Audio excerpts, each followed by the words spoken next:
Hello, and welcome to the 6th Global Symposium on Health Systems Research. We are so delighted to be launching the HPSR Mentoring Supplement today on supporting early career women in LMICs. And as we strive for an interactive session today, please join us, get engaged, and post questions under the live Q&A section at any point during this session. I'm Nanuka Jalagonia. I am based at Croatia International Foundation, and also I am a member of the Health Systems Global Secretariat. I had the pleasure to work on this supplement, which is a product of the Women's Mentorship program. And this program is designed to pair young researchers from the LMIC settings with mentors to guide them through the process of getting their manuscripts published in global and peer-reviewed journal. And in 2019, Health Systems Global and the Alliance for Health Policy and Systems Research provided 22 women with the publication mentorship. And you see these names and pictures on the screen right now. And we had a great pleasure to work with these wonderful young researchers from so many different countries. And in this process, we had a privilege to also work with our wonderful mentors who have been tremendously devoted to this process and who have been very engaged to create successful mentorship, despite the tight scheduling and the challenges faced over time. Thank you so much. And we send our huge thanks to the HPP supplement team who have tirelessly put everything together, and huge thanks goes to HSG's thematic working groups to help us mobilize mentors around this program. Thank you everyone. So now, as we strive for an interactive session today, we will have 2 rounds of panel discussions. The first panel will feature selected mentees from the Women's Mentorship program. And during the second panel, you will hear reflections from the mentors and the journal team. The both panel discussions will be moderated by our dear colleague, Aku Kwame. Aku is a health systems researcher from Ghana, and she has research interest in health governance, district level management and leadership, complexity theory, and realistic evaluation. Aku is a technical officer at the Alliance for Health Policy and Systems Research. We are so delighted to have you here, Aku, today, and over to you.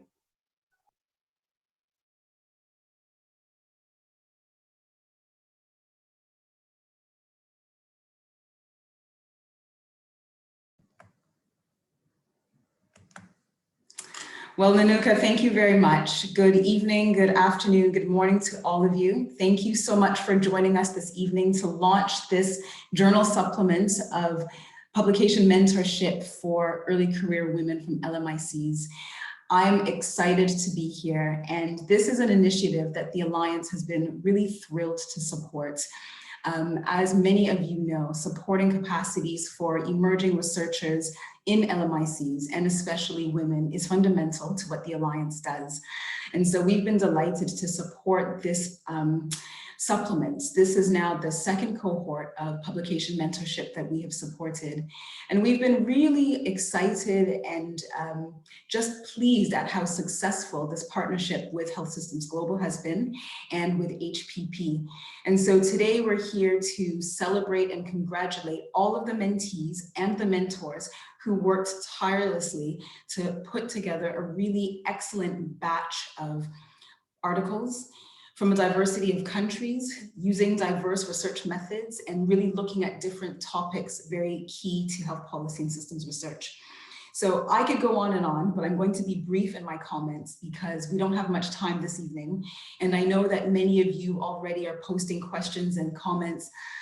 We can't do everything that we want to do this evening. So what we simply want to do is to showcase some of the mentees and the mentors, raise some issues that accompany mentorship, look at the issues of personal transformations that arise through mentorship opportunities, discuss some of the issues around institutional supports, and we'll look at that from a mentee perspective and from a mentor perspective as well, and then also look at what journals can do and what health policy and planning specifically is doing to support this. So without further ado, let me welcome our first panelist. We're having some technical difficulties today, so we had 2 panelists, but only one will be joining us. But that's fine because that leaves us for more time for engagement. So I'm going to, Nahitun, invite you to turn on your camera while I introduce you. Now, Nahitun Naher is a researcher. She's based at the James P. Grant School of Public Health at Brack University in Bangladesh. And she's published a paper looking at social accountability approaches and whether they work or not, conducting a narrative review. So Nahitun, you're welcome. And good evening, you're welcome. So Nahitun, you're on mute. So go ahead and open your microphone. Okay, thank you, Aku. I hope everyone can hear me clearly. Welcome once again, all of you, to this session. So I briefly would like to share my experiences. So I can start saying that this has absolutely been a wonderful learning experience for me to be able to be part of the program. And first of all, I would like to thank the organizer for providing this unique platform to us. And especially I would like to thank my mentor, Robert Martin. I mean, it has been a privilege to have him as my mentor.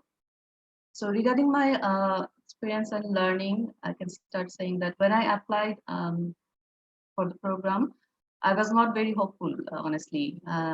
I had a feeling that the paper that I submitted, it was missing something, but I was not sure what was it all about, what was missing in the paper. So in October 2019, when I received the email that I was selected for the program, I was really surprised and so excited. And then later I was introduced with my mentor through the email. So later, Robert, my mentor, and I set up a series of calls actually to discuss how we can take this forward. And we discussed that what should work for us. And Robert also, he asked me to check that how he can support me, what are my major concerns, and how he can support me to improve those areas. And he also suggested that we should think about the timeline because the submission deadline was in January. So he said that, okay, let's have a timeline fixed for us that we start following backwards so that we can meet the deadline. So I totally agreed with him and we started working on the paper. And when I started working, I actually realized that this paper that I was working, it has many important findings, but I mean, it didn't have the evidence very much in it. It has mostly the experiences described in it. So having focus on the topic is one major lesson that I have learned throughout this mentorship program. And I also learned that how it can improve the quality of the paper actually, and how we can make it more focused for the audience. And because my paper was very much diluted and broad. And then also having a strong argument in the findings, how we can I mean, have those strong arguments. That was another very important thing I learned from my mentor. And I mean, he suggested that we can introduce some outline in the very first section. And throughout this process, actually, while working with my mentor, we received several rounds of reviewers' feedback. I think 5 or 6 rounds of feedback from the submission up to the publication. And every time actually it took a lot of effort and time to improve those, to address those feedbacks. But Robert was there always pushing me And I think this is one of the best part of the program, that there is always a push from the program to improve the quality of the paper by addressing those reviewers' feedback. And from the guidance and mentorship, I learned that it is very important that we go through the paper and make sure that we are clear about the concepts that we are introducing or trying to focus in our paper. And also we focus on the question that, so what the examples or the concepts that we are introducing, what is the use of those, where is the evidence. So having those interactive findings in a paper, I learned through this mentorship program how to address those things. So briefly, if I want to say that one most important lesson that I learned, that these drafts, it always takes time and more work that we actually think.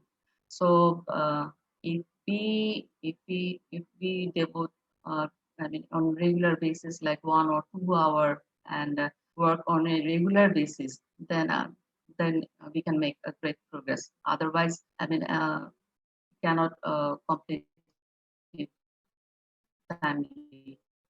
So another lesson that I learned, that we need to share and interact on a regular authors. Otherwise, it happen that if we share with our co-authors, or if we do not have a regular communication with our mentor, we may need to do a lot of redoing at the very last stage.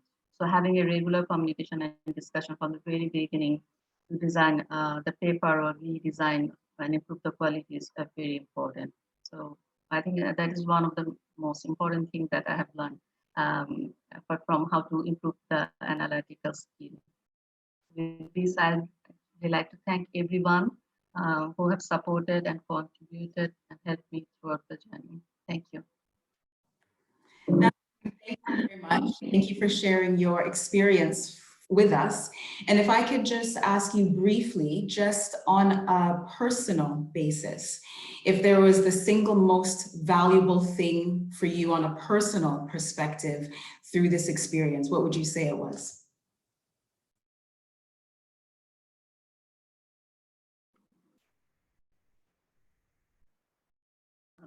What I mentioned in the last part, that work on a regular basis, try to I mean address the feedbacks that you receive every time from the reviewer, because that actually helps to improve the paper and it takes to another level. So with me, it happened that many times I thought that I wanted to actually give it up, even because sometimes I found it so difficult. For example, my paper was a scoping review-based paper. So one major challenge that I faced, that the search was not very updated.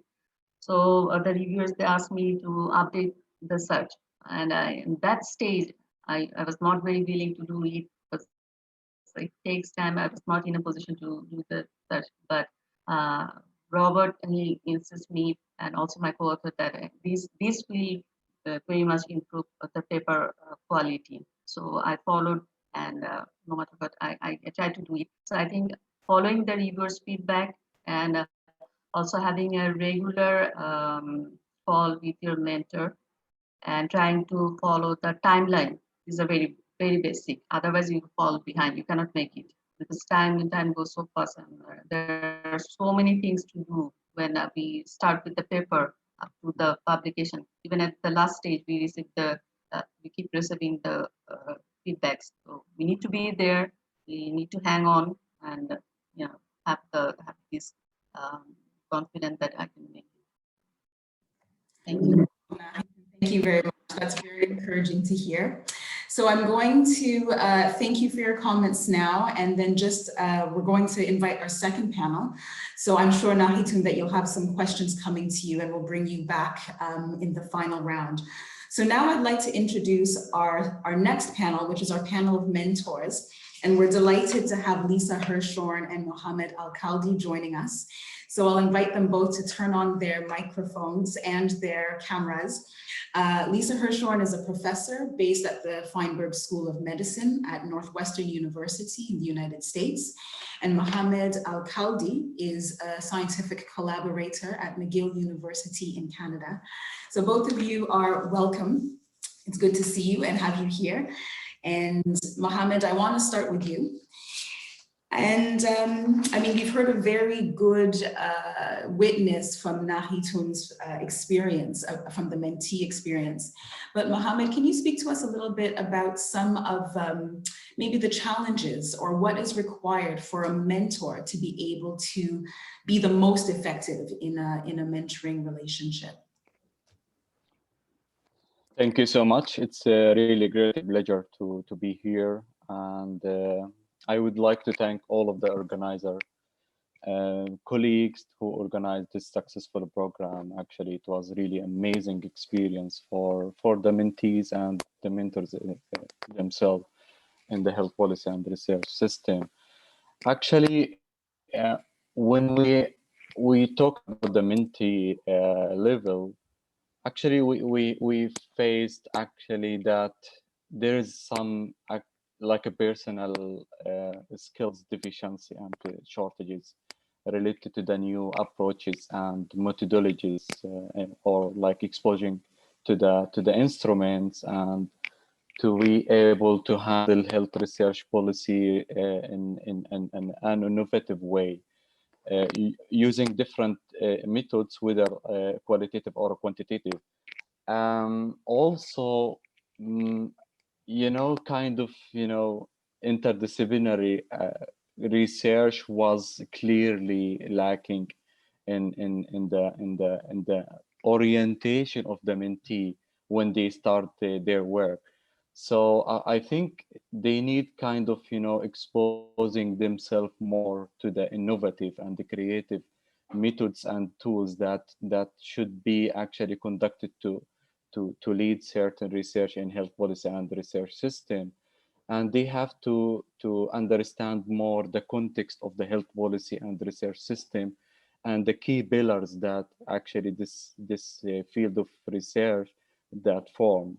So for example, the governance research, which is a key part of the health policy and research system, was actually, lacking among the many actually mentors understanding and cultures, because they didn't work in the governance, or they didn't actually took some courses in the academic programs. They haven't done research in certain areas, so they have to be understanding, kind of, exposing themselves to the key pillars of the health research system in order to lead any research in an innovative and appropriate way.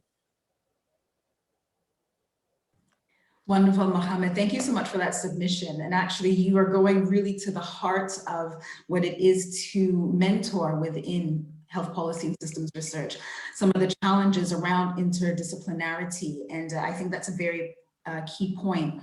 So Lisa, let me come to you now, and just thinking from an institutional perspective, how we build up institutional supports for mentorship. And particularly, I'd like you to speak about issues of aligning incentives to be able to mentor, and what that looks like perhaps when you are a junior faculty as opposed to perhaps when you're a little bit more senior. No, thank you, Aku. And really, first of all, also just want to reflect what everybody else has. It's really a wonderful experience. I had the absolute pleasure and honor of mentoring Adama Akena, who was one of the authors of one of the published papers.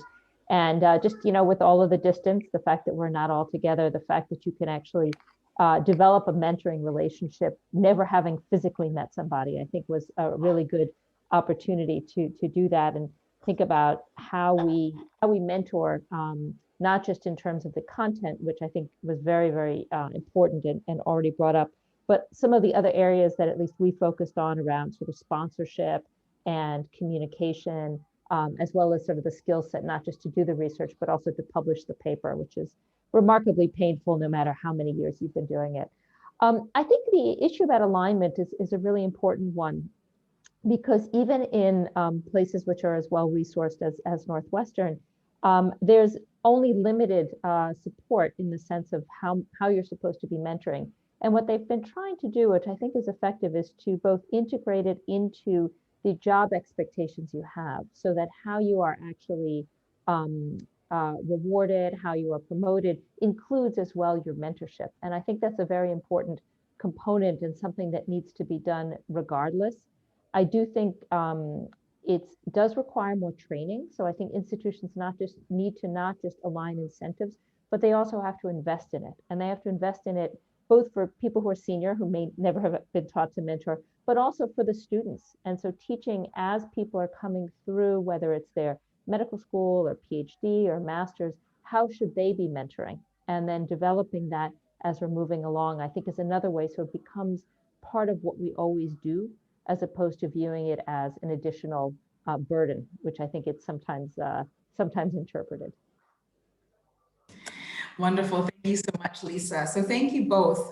You both said a lot, and I could stay right here, but I will pause for now. I know that there are already some questions coming in, and so some of these issues that you've raised will come up again. So thank you, Mohammed and Lisa. I'll ask you to switch off your cameras now, and I'm going to invite Virginia Wiseman, who is the editor at Health Policy and Planning, who handles this supplement. Virginia is a professor at the University of New South Wales in Australia. I believe it's late for you, Virginia, or early, depending on which day we're on, but you're welcome. And I want to give you an opportunity just to speak to us from the perspective of journals and how journals can support early career researchers, and when we're addressing the issues of gender in publication. So Virginia, over to you. Thanks so much, Aku. Thank you. And hi, everybody. Yes, I might just add, I'm also from the London School of Hygiene and Tropical Medicine, which houses HPP. So I need to get that point across too. So thank you very much. And congratulations to everybody, the mentors, the mentees, Health Systems Global, and of course the Alliance. And I just wanted to start by saying that I am actually not a professional editor. I'm an academic, but I straddle these two worlds most of the time. And I can still remember the very first paper that I published. I can remember the title, the journal. I can remember more or less the reviews I received, and they weren't stellar by any stretch of the imagination. But I still recall the buzz of that first paper, and it's because it is a really pivotal moment in your career. The publishing world and academia can seem quite aloof and mysterious at times and difficult to enter. And I think it's such a achievement for all of the women involved in this supplement. And I also want to thank everybody for giving us as a journal the opportunity to grow through this process as well. And I say that because we've learned a lot. One is, just making processes, whether it's guidelines, instructions, more amenable to people who are publishing for the first time. You realize after you go through this process that many of the things that are set up are really for the seasoned publisher. And so it's helpful to sort of reflect on that. I think also it's made us think about rejections. I mean, the sad part about this is that these amazing papers that have ended up in the supplement, as you know, Aku, they're just a small number of all of the people that applied. And so handling that and not sort of deflating people through the process is really important. I think also, just coming back to a point that Lisa actually made, I think as a journal and other journals too, can make more of an effort in trying to develop and increase the profile of LMIC women authors. We can perhaps also think about metrics that people can use to feed into career, their promotion, for example, metrics that perhaps reflect time and effort that's been put into publishing, including by their mentors. This kind of evidence is pretty important, I think, and while we don't want to metricize everything, I think perhaps we can be doing a little bit more on that front. So well done, everybody. I think that this is a transformational process, and I strongly believe that it's a sort of a life course that you're on now, and that this relationship is going to go on. And I hope we see more of your papers in HPP and other journals, but more importantly, more of your mentees' papers. That you go on to be the mentor now, and we start seeing your mentees' work. So thanks, everybody. Virginia, thanks so much. And I want to just jump on your final point, which is absolutely critical, that this exercise, this program is not just to develop the technical skills around publishing, but is to actually go on and to not only continue publishing, but to also develop a sense of leadership and develop an identity to mentor others. And so that there are increasingly new generations and more generations of women authors from LMIC. So thank you for that really positive point. So I want to now invite all of our panelists, Nahitun, Mohammed, Lisa, to the floor. We have a whole host of questions. So I'm going to be triaging these to all of you. So I'll welcome you all back to turn on your microphones and turn on your cameras. And I think we can have a really great engagement with the time that we have left. So there are several questions here, and I think, Nahitun, I'll start with you, if you don't mind. There's a lot of interest around your experience. And there's a question here that was wanting to ask you about what you were looking for when you joined the program, and what specifically was the most beneficial aspect of the mentoring. So you already told us a lot about what you learned and what you did, but I think here people are really wanting to hear a little bit more about what you personally, I mean, what was your motivation when you applied? What were you looking for in the program specifically? And if you could say one or two things about your personal growth or your personal journey, just a little bit, so that we can just sort of peer into that a bit. Okay, thank you, Aku. So I remember that the call came up, I think in July 2019 for this mentorship program. And there were certain criteria mentioned that who can apply for this program. So this is, I think, after the Liverpool Global Health Symposium. So I actually submitted an abstract to that symposium in the Liverpool, which was accepted for an oral presentation. So following that, I also submitted the manuscript for the special supplement, but unfortunately that was not accepted.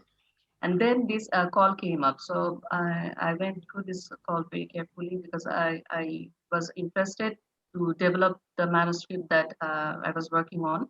I knew that I have a rich contents and material, but I didn't have the guidance and how to improve it. So I thought that this is an excellent opportunity if I can get it.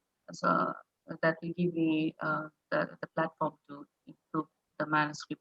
So then I also checked the criteria that were mentioned, who can apply. So that those criteria actually pretty well matched with me because I am from one of the LMIC countries, female, and also an early career researcher. I have the background of doing research, and I also take part in academic activities. So those things pretty match. So I thought, okay, let's apply and see what happens. So the one, as I said, the most important thing that I was looking for, that I thought that this will definitely help me to improve my analytical skill mostly. And also this will help me to improve my methodological knowledge. Though I do research from the school, I'm part of a research team, and I also take part in academic activities. So in other way also, I thought that being in close interaction with the mentor, I would also can learn about some of the mentorship quality also, because from our school we need to mentor the students. We have MPH students, the master public health in the public health program. So sometimes we also need to mentor them. So being in this program will help me to learn both way, as a mentee and also as a mentor. And this will also help me to have a good manuscript. So that was the prime actually thing that I was looking for when I thought to apply in this program. And in a personal level, I think it helped me a lot to improve, for example, my writing skill. Sometimes we struggle writing in English. We practice, but sometimes yeah, we struggle. So it improved actually my writing skill also, and also helped to improve my confidence through the process. So yeah, these two things I like to note on personal level that helped me a lot. Thanks very much, Nadia. And just to jump on that, I mean, the point about going on to mentor, and you said that you are responsible, there's an expectation within your institution that you also mentor students. Do you feel as though this program has given you an insight into the process of mentoring? And in that confidence, do you feel as though there are some things that you've learned, not just as a mentee, developing your manuscript, but also what it takes to be a mentor and how to mentor well? Yeah, I think definitely it gave me exposure to work with the mentors. So the process of mentorship, at least some of the basic process that we went through while moving forward with our paper, that I've been able to interact with my mentors. So the process, and also some of the skills like how to communicate, or how to give the message to mentees, and also how to follow up and give the push and encourage them. Those things I practically observe and learn from my mentor. It was very positive, and always, I mean, every time when I was frustrated, keep pushing me. That, so I think those are, I mean, apart from the technical knowledge and skill, those added one, we sometimes may not bother to practice, but this adds a great value actually in terms of building the relationship between the mentor and mentees. That benefits ultimately. Great, Nahitan, thanks so much for sharing. So Mohammed, I want to come to you next because you spoke a bit about mentorship and what a mentor needs. There's a question here about do such programs respond to the mentor's needs?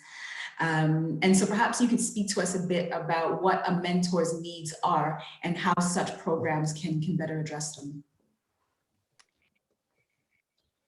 Okay, thank you for the question, Akka.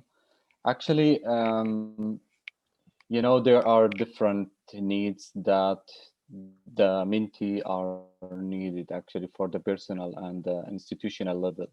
So for the personal, I think the publication or scientific capability and the skills are still need to be improved actually, especially when we talk about innovative methods and research tools. When I was mentoring, I feel that the qualitative research in health policy and system research was really limited, and I promoted that skills.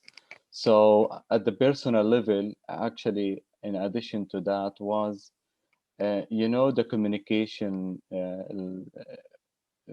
facilities or mean was a key issues that should be actually addressed through like establishing or founding certain platforms to be like interactive communication way in order to have like a very constructive and successful feedback and commenting and having a fruitful discussion between mentor and mentee. The other thing is the accessibility of having resources or reaching people or communities, policymakers, experts, in order to conduct your research, whether targeting a community or persons from the health system. So this was actually a key issue that we were actually trying to address during our mentor. So at the institutional level, the support sometimes is weak, actually. The institution doesn't give the full support and the political will to the student or to the policymakers. Sometimes policymakers need to be mentored in certain areas of having evidence from research to be applied in the field as actions. So I think these actually problems related to the personal and institutional should be addressed in the any future programs, and the culture and the orientations of people about research, about scientific research, and about new methods and tools should be increased and promoted, because some people, they come with old mentality, old like understanding of certain topics or tools, approaches, concepts. For example, evidence-based practice was not fully recognized by some people I was mentoring from Middle East or in Canada here. For example, I'm monitoring people or student professional medicine students in Canada under the Canadian Society for International Health. They haven't heard about evidence-based practice or knowledge transfer. I know that they are still in early career, but we have to focus more on very important topics, concepts, subjects, and tools to be addressed and to be transferred to the new young generations. Thank you very much, Mohammed. So Lisa, let me come back to you because you spoke about the opportunity and the challenges of working virtually, working remotely, and I'm sure that in this current context, the remote kind of mentorship will only continue. But we have a question here around intersectionality and how it gets handled or considered in the mentoring relationship in development. So can you speak to us a little bit about that and how that gets bridged perhaps in virtual contexts, and maybe thinking a bit more broadly that if it's not something that was raised explicitly in this current program, how might we think about bridging issues of intersectionality and mentorship? So it's a very interesting question. And I think, the question is, are we talking about intersectionality in terms of professional areas of expertise, or are we talking about, more sort of some of the intercultural issues as well, which for me is perhaps the more interesting and the more exciting. I think in terms of the intersectionality, when we talk about, particularly with health systems and policy research, where often there are people from very many different backgrounds, that the concept of the mentor-mentee dyad, I think, is very archaic, and that most people need actually a mentorship network. And none of us are experts in everything, but I think one of the things, and this goes back a little bit to, I think, one of the key roles of the mentor, which is the linker. And so I'm particularly good at being what I call a node in a network. So I often don't know, but I can hand somebody off and I say, that might not be the next person, but keep on going until you find the right person. And so I think figuring out how we actually leverage that network to be able to bring in the type of intersectionality, I think is really an important role for the mentor. And also helps develop the professional network of your mentee, because you are essentially handing a little bit of your trust, a little bit of your reputation to them to sort of to carry along. And I think we are all just getting a little bit more comfortable at being able to respond to somebody who sends you an email or sets up a Zoom, as opposed to what used to happen, which is you'd stand by your poster or stand in the hallway in Health Systems Global and meet people. So I think we just need to continue to expand how we're able to do that, and then also be sensitive to how people communicate and how people communicate differently in terms of as we're meeting people, and both virtually as well as in person, and how you use that to establish the sort of the rules and how frequent and how you communicate between a mentor and a mentee. Great, Lisa. Thank you so much for that input. Virginia, I want to ask you a question, but I just want to expand Lisa's point a little bit more broadly and invite all of you to comment. But Lisa, you raise a very important point about the power of networks. And I think in terms of thinking about how networks can be useful for mentorship, particularly in LMIC settings, where a lot of the institutional supports that you referred to in your earlier submission may not be there for faculty to be able to support. A lot of those rewards, those incentive systems are not yet institutionalized in many of our institutions and schools. So how can we leverage networks to increase capacities and an identity around mentorship in LMIC settings? So this question is open for all of the panelists to respond to. I guess I can start. I mean, I think just, I'm not making any judgment about age looking across, but I suspect that I may be one of the older people on this panel. And I think it's you know, to recognize one's own sort of privilege, really, that you have these, and then being generous with them.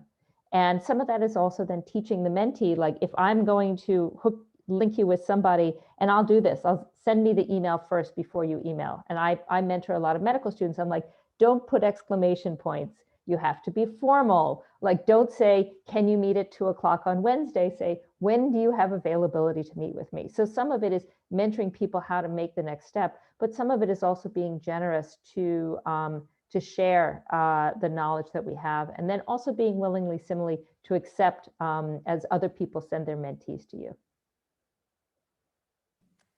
Thanks, Lisa. Does anyone else have any thoughts on this question?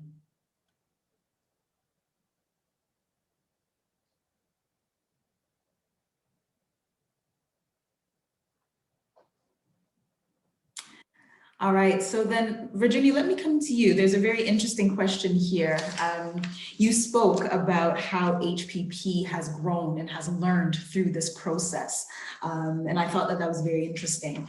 And there's a question here around how that process, or those learnings that the journal has gone through, whether that has had any bearing on how we set up our projects, the Alliance, HSG, and others, to be able to actually submit high quality manuscripts to the journal, or is it early days yet? Thanks. It's a great question. I don't, it is early days, but I think we could probably reflect on a few things. I think that there has been ongoing sort of feedback, both from us to the Alliance and between the mentors and the mentees in the journal. And I think some of the challenges that we notice, one is that journals for publishing, there is guidance, there are explanations of the remits of the journals. Sometimes people, don't tend to necessarily pay enough attention to what it is that a journal is seeking to achieve and who their readership or who their target audience is. So kind of reflecting on that sort of thing. Certainly, and this comes back to something Mohammed was mentioning earlier, some of the papers that came through, there were issues about the rigor of the method. So working more closely on trying to, these are papers that might have certain biases introduced through the design that was chosen. Those sort of things need quite a lot of attention. And I think also it's really, really important to sort of ground what you're doing in terms of what is already known and what is a value add. And I think that the papers that have ended up in this particular supplement had a really important place in knowledge building at this moment. And so I think that that exchange, that ongoing exchange between ourselves and the Alliance and the mentors and mentees have been able to identify these sort of, you know, a few very common hurdles for first-time authors. So yeah, I think that's probably enough said. Wonderful. Thank you, Virginia. Well, I see that we're quickly running out of time. I want to thank all the panelists, and I knew that this wouldn't be enough time, but I think we've just planted a seed. I know that there are a lot of questions about what next and how do we continue to support this need and this demand for supporting publication mentorship. And just to say that we've had the opportunity to have feedback on what can be improved in this program. We're taking that feedback very seriously. And this is an initiative that we will be continuing in the future with some improvements. So we'll be coming back to you on how to sign up and enroll in the next cohort. So with that, I want to thank all of the panelists. I want to congratulate you. And Nanuka, I'm turning it back over to you to close us out. Thanks so much. Thank you, Aku, and thank you everyone for these valuable discussions. And just to carry on your last point, what you have mentioned, Aku, we received a comment from Lucy Gilson, HHG's board member, and Lucy reminded us that the Women's Mentorship Program is under the HHG's capacity strengthening stream, and the capacity strengthening stream is really top priority for HHG, and we definitely seek to support future such initiatives. And I hope that by saying this, I am responding to the number of questions that attendees posted today in the live Q&A box. Well, the supplement is now launched, and we invite you to visit HPP website and engage with the findings across the papers. And the topics cover health workforce support, intimate partner violence, health sector corruption, universal health coverage, and more. Thank you so much for being with us today. And of course, I understand that sitting next by each other would make a big difference, but we hope that we managed to turn this virtual session into a discussion forum, and thank you for contributing. So with the huge hope to see you sometime very soon, I will now close this session. Thank you and goodbye.